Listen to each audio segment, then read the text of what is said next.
Hi friends, childhood ടോക്കിലേക്ക് സ്വാഗതം. ഇന്നത്തെ നമ്മുടെ ടോപ്പിക് ഡയബറ്റിക്സ് മെലിറ്റസ് അഥവാ പ്രമേഹം. ഇന്ന് മിക്ക പേഷ്യൻസിനും അഥവാ ഡയബറ്റിക് പേഷ്യൻസിനും അറിയില്ല ഡയബറ്റിക് സിവിയർ സ്റ്റേജ് ആയി കഴിഞ്ഞാൽ ഏത് സ്പെഷ്യാലിറ്റിയാണ് കാണിക്കേണ്ടത്, അഥവാ ഡയബറ്റിക് ഫുഡ് അൾസർ ആയി കഴിഞ്ഞാൽ ഏത് സ്പെഷ്യാലിറ്റിയാണ് കാണിക്കേണ്ടത് പലർക്കും അറിയില്ല. അതിനു മുമ്പായിട്ട് എൻ്റെ വീഡിയോ ആദ്യമായിട്ട് കാണുന്നവരാരെങ്കിലും ഉണ്ടെങ്കിൽ ദയവായി സബ്സ്ക്രൈബ് ചെയ്യുക, എന്നിട്ട് ബെൽ ബട്ടൺ അമർത്തുക. ഇപ്പോൾ നമ്മൾ പറഞ്ഞു വന്നത് ഡയബറ്റിക്സ് മെലിറ്റസ് അഥവാ പ്രമേഹം.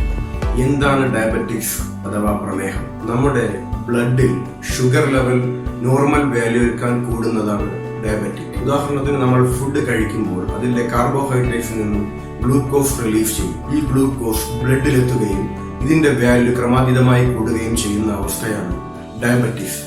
എന്നാൽ ഒരു ഡയബറ്റിക് ഇല്ലാത്ത പേഷ്യന്റിന് ഈ ഷുഗർ ലെവൽ എപ്പോഴും നോർമൽ ആയിരിക്കും. ഇതിന് സഹായിക്കുന്ന ഒരു ഹോർമോൺ ഉണ്ട്, അതാണ് ഇൻസുലിൻ. ഡയബറ്റിക്സ് രണ്ട് വിധം: type 1 diabetics and type 2 diabetics. Type 1 ഡയബറ്റിക്സിൽ ജന്മന ഇൻസുലിൻ അവരുടെ ശരീരം ഉൽപ്പാദിപ്പിക്കുന്നില്ല. ഉദാഹരണത്തിന് ഒരു കുട്ടി ജനിച്ചു കഴിഞ്ഞാൽ ആദ്യ ഫീഡ് കഴിയുമ്പോൾ തന്നെ കുട്ടിയുടെ ഷുഗർ ലെവൽ ഉയർന്നിരിക്കും. അതാണ് type 1 diabetics. Type 2 diabetics insulin ഉൽപ്പാദിപ്പിക്കുന്നില്ല. ആദ്യ നാളുകളിൽ ഇൻസുലിൻ ഉൽപ്പാദിപ്പിക്കുന്നുണ്ട്, ക്രമേണ ഇൻസുലിന്റെ ഉൽപാദനം കുറഞ്ഞു വരികയും തന്മൂലം ബ്ലഡിലെ ഷുഗർ ലെവൽ ഉയരുകയും ചെയ്യുന്നു. ഇതാണ് ടൈപ്പ് 2 ഡയബറ്റീസ്. ഇനി ഇൻസുലിൻ ആരാണ് ഉൽപ്പാദിപ്പിക്കുന്നത്? നമ്മുടെ ശരീരത്തിൽ പാൻക്രിയാസ് എന്നൊരു ഗ്ലാൻഡ് ഉണ്ട്, അതായത് പാൻക്രിയാസ് എന്നൊരു ഗ്രന്ഥിയുണ്ട്. ഈ പാൻക്രിയാസിലെ ഐലറ്റ് ഓഫ് ലാംഗർഹാൻസിലെ ബീറ്റ സെൽസ് ആണ് ഇൻസുലിൻ ഉൽപ്പാദിപ്പിക്കുന്നത്. എന്താണ് ഇൻസുലിൻ ചെയ്യുന്നത്? നമ്മൾ ഫുഡ് കഴിക്കുമ്പോൾ ഗ്ലൂക്കോസ് റിലീഫ് ചെയ്യുമെന്ന് ഞാൻ പറഞ്ഞു. ബ്ലഡിൽ ഗ്ലൂക്കോസ് റിലീഫ് ചെയ്യുന്നു. ഈ ബ്ലഡിലെ ഗ്ലൂക്കോസിനെ ഇൻസുലിൻ സെല്ലിനകത്ത് കടക്കാനായിട്ട് സഹായിക്കുന്നു. സെല്ലിന് എനർജി കിട്ടാൻ വേണ്ടി ഗ്ലൂക്കോസ് വേണം. ഈ ഗ്ലൂക്കോസ്, ബ്ലഡിലെ ഗ്ലൂക്കോസ് സെല്ലിനകത്ത് കടക്കാൻ വേണ്ടി ഇൻസുലിൻ സഹായിക്കുന്നു. സഫിഷ്യന്റ് എമൗണ്ട് ഓഫ് എനർജി സെൽസിൽ എത്തിക്കഴിഞ്ഞാൽ ഉടൻ തന്നെ ഇൻസുലിൻ ഈ അധികം വരുന്ന ഈ ഗ്ലൂക്കോസിനെ ഗ്ലൈക്കോജനായിട്ട് കൺവേർട്ട് ചെയ്ത് ലിവറിൽ സ്റ്റോർ ചെയ്യുന്നു. ഇതാണ് ഈ പ്രോസസ്. ഡയബറ്റിക് പേഷ്യൻസിൽ ഈ പ്രോസസ് നടക്കുന്നില്ല, കാരണം അവിടെ ഇൻസുലിൻ ഉൽപ്പാദിപ്പിക്കുന്നില്ല. ഇൻസുലിൻ ഉൽപ്പാദിപ്പിക്കാത്തത് കാരണം ഡയബറ്റിക് പേഷ്യൻസിൽ ഈ അധികം വരുന്ന ഗ്ലൂക്കോസ് ഗ്ലൈക്കോജനായിട്ട് കൺവേർട്ട് ചെയ്യുന്നുമില്ല, സെൽസിനകത്തേക്ക് ഗ്ലൂക്കോസ് പ്രവേശിക്കുന്നുമില്ല. ഈ അവസ്ഥയെ ഡയബറ്റിക്സ് എന്ന് പറയുന്നു. ഡയബറ്റിക് ഉള്ള വ്യക്തികൾ ഏതുതരം മെഡിക്കൽ പ്രാക്ടീഷണറാണ് കാണിക്കേണ്ടതെന്നാണ് അടുത്ത് പറയുന്നത്. ആരംഭ നാളുകളിൽ എല്ലാ മെഡിക്കൽ പ്രാക്ടീഷണർക്കും നമുക്ക് ഡയബറ്റിക് ട്രീറ്റ്മെന്റ് തരാം. പക്ഷേ സഫീഷ്യന്റ് മെഡിസിൻ ഇൻടേക്ക് ചെയ്തതിനു ശേഷവും ഡയബറ്റിക് കൺട്രോളിലേക്ക് വരുന്നില്ല എങ്കിൽ നമ്മൾ ഒരു ഡയബറ്റോളജിസ്റ്റിനെ തന്നെ കാണിക്കണം.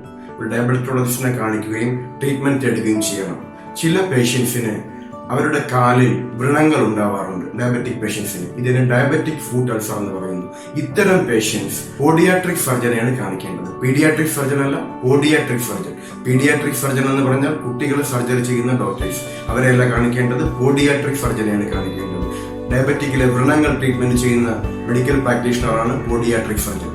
ഇനി ഡയബറ്റിക്സ് ഒരു നിശ്ചിത കാലയളവിൽ കൂടുതൽ ഇങ്ങനെ കണ്ടിന്യൂ ആയിട്ട് ബ്ലഡ് ഗ്ലൂക്കോസ് ലെവൽ ഉയർന്നു നിന്ന് കഴിഞ്ഞാൽ ഇത് വേറെ പലതര രോഗങ്ങളിലും നമ്മളെ കൊണ്ടെത്തിക്കും.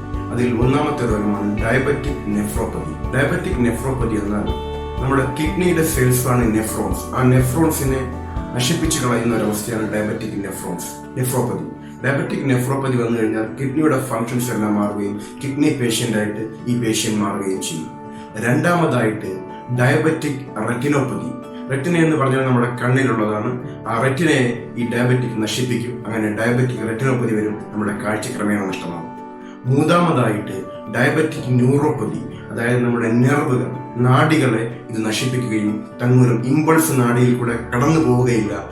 അത് കാരണമായിട്ട് നമുക്ക് സെൻസേഷൻ നഷ്ടപ്പെടുന്ന അവസ്ഥയുണ്ടാകും. അതാണ് ഡയബറ്റിക് ന്യൂറോപ്പതി.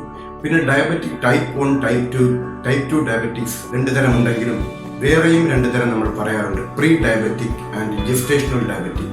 പ്രീ ഡയബറ്റിക് എന്ന് പറഞ്ഞാൽ ഡയബറ്റീസ് വരുന്നതിന് മുമ്പായിട്ടൊരു സ്റ്റേജ് ഉണ്ട്. അതായത് നോർമൽ ലെവലിന് മുകളിൽ തന്നെ ആയിരിക്കും ബ്ലഡ് ഷുഗർ, ബട്ട് ഡയബറ്റിക് ആവാനുള്ള അത്ര റൈറ്റുമില്ല. അതാണ് പ്രീ ഡയബറ്റിക്. വേറെ ഒന്ന് ജെസ്റ്റേഷണൽ ഡയബറ്റിക് ആണ്. ജെസ്റ്റേഷണൽ ഡയബറ്റിക് എന്ന് പറഞ്ഞാൽ പ്രഗ്നൻസി ടൈമിൽ സ്ത്രീകൾക്ക് ഉണ്ടാവുന്നതാണ് ജെസ്റ്റേഷണൽ ഡയബറ്റിക്. ഇപ്പോൾ നിങ്ങൾ ഡയബറ്റിക്സ് എന്താണെന്ന് പഠിച്ചു, ഡയബറ്റിക്സ് കൺട്രോൾ ചെയ്യുന്ന ഹോർമോൺ എന്താണെന്ന് പഠിച്ചു. ഡയബറ്റിക്സ് എത്ര തരമാണെന്ന് പഠിച്ചു. ഡയബറ്റിക്സ് എന്നാൽ ഏതെല്ലാം മെഡിക്കൽ പ്രാക്ടീഷണറെയാണ് കാണേണ്ടതെന്ന് പഠിച്ചു. നിങ്ങൾക്ക് ഈ വീഡിയോ ഉപകാരപ്രദമായി തോന്നുന്നുവെങ്കിൽ ലൈക്ക് ചെയ്യുക, ഷെയർ ചെയ്യുക.